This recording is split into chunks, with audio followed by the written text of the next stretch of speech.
I'm still trying to figure out where to place this damn camera, so we headed over there. Now we're gonna try it out, see how it feels when it's over here. We are about good 5, 6 weeks into 2023, and thus far we have nothing. No, I'm not stupid. I know it's very early into the year, and I know every week we're not supposed to have a big drop, but I would expect about something by now. The only really notable drops that we have had thus far has been a 20 plus track slog from Trippie Redd, an experimental psychedelic rock album from Lil Yachty, which was actually really good. If you're a Kevin Gates fan, I hear you're also eating, for he had just also dropped an album, which I haven't heard yet, but I hear great things from it so far. And of course, we finally had Ice Spice making her debut of sorts with her EP Like, and that new Pink Pantheress collab, which is really making waves on the internet right now. And yeah, that's pretty much it. Like I said, it's very early into the year, but I'd still hope for something big pretty soon. Pause. Of course, we have albums that are pretty much confirmed to drop this year, the likes of Tyler and 21 Savage. We're also very likely to see a J. Cole album drop this year, along with Drake, who's hinted out dropping an album this year, another one. And less likely, but still possible, this might be the year we finally get Utopia. And also probably something from Uzi and Cardi. Seeing as we can do nothing but patiently wait for these artists to drop, I figured I would drop a quick list of my most anticipated artists to drop this year, alongside those already mentioned, of course. Just to run by them really quick once again. Fun fact, I've never listened to a Tyler the Creator album. Ever. No, I have nothing against the man, and I don't doubt that he makes great music, but I just never got to it. And him dropping an album would finally make me do that, considering that I make YouTube videos now, so I'd probably want to make a video on that. So, yeah, excited for him to drop, just so I could finally listen to it, and give the take from somebody who's never listened to Tyler before. And absolutely nothing is stopping me right now from going and listening to Wolf, Cherry Bomb, Igor, Call Me If You Get Lost, whatever. I could have, but I didn't, because I find it extremely hilarious that I haven't. 21 Savage also confirmed that he's dropping an album this year, and I'm very excited for it, considering how much I enjoyed Savage Mode 2. Savage Mode 3, question mark? Not very likely, considering Metro Boomin just dropped like a month or two ago. But regardless, I'm still excited to see 21 back on his own again. J. Cole is an artist that definitely drops about every other year, and it's always been pretty consistent with that, so I really wouldn't see why he wouldn't drop this year, but you never know. I feel like as of these recent years, I've been very harsh towards J. Cole, and I really just want to hear him on a project where he really gets to prove me wrong, and I could really just praise him, because I feel like I haven't been able to do that in a long time, because I just want him to drop some better music than I know that he's capable of making.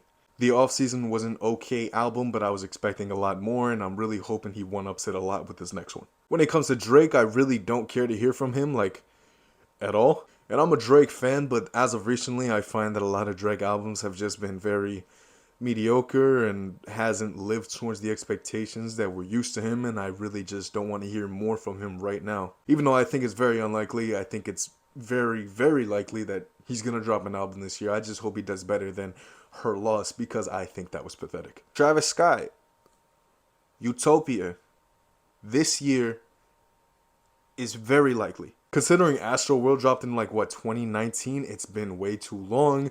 All the drama that has happened and all the buildup that has led to him dropping will definitely lead for an interesting album more than anything. All the Astroworld drama, I think fans are very eagerly waiting for a return, myself included. I'm hoping and praying for a psychedelic, melodic, auto-tune filled masterpiece. And just to name a few artists that I didn't name before that I would love to hear a new album from this year, first one on that list would have to be Baby Keem. Hearing the Melodic Blue Deluxe last year just strengthened my urge for another project. It was so good, but I need that full-length project. And I feel like the Melodic Blue Deluxe was very much like a sampler to what we're gonna get, and if I'm correct, then I'm very excited. So my microphone just gave up on me, and I didn't notice until editing this video. My microphone just started popping crazy out of nowhere, and I tried to save it and I couldn't, so here I am again. So forgive me for the change of background, the change of position. Maybe the camera's slightly different than it was previous, or how my bed looks different. Please ignore that for now. Anyways, like I was saying, Don Toliver. He did exceptionally well for himself this year, considering he didn't drop much music, and most of it came in the form of features, but those features were strong enough to carry him through that year. And that long list of features has definitely kept him in my rotation, and now I eagerly anticipate the return of him and a new album. I'm definitely a Don Toliver fan, but I think Life of a Don failed to meet the standard that Don Toliver had set on Heaven or Hell. And I really want Toliver to redeem himself, because I know he can make super great long-lasting music like he did on Heaven or Hell.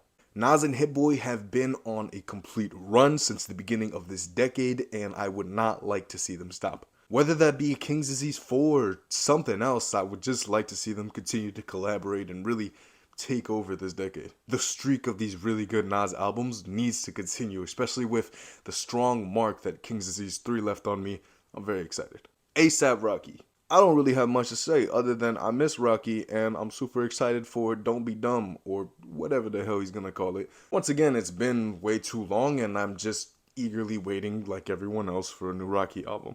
I know about 90% of people aren't very familiar with Mustafa, and if you are, chances are you're most familiar with him because of Metro Boomin's new album. But I must put you on before he drops his album and let you know this is a 10 out of 10 album. This is a 10 out of 10 artist.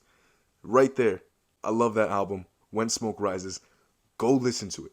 Mustafa is an absolutely amazing artist and performer, singer, vocalist, and I've been keeping up with his Instagram, and it appears we're most likely going to get an album later on this year. And if I had to pick, this is probably the album I'm most excited for. I saved this one for last because I'm very aware that it's the most sketchy one. Frank Ocean is headlining Coachella this year, and that could mean absolutely nothing. But if we don't get any news from the man himself this year, I'm gonna fall under the impression that he's retired. And yes, that would sadden me, but I'd also smile knowing the fact that he retired with an amazing catalog. But yes, I would love to at least hear one more album from Frank. He's got people hanging on to their last bit of hope, all because of a poster. That's crazy. I won't believe anything until I hear it. And that's all I got. Like I said, music's been dropping really slow as of lately, it feels like, at least, and the only thing we can do now is patiently wait. But in the meantime, we can discuss. Make sure to drop a comment and let me know what your most anticipated album of the year is. Like the video if you enjoyed, subscribe if you'd like to see more of my content, and ring the bell so you don't miss a thing. My name is Emilio, and I'll see you at the next one. Peace.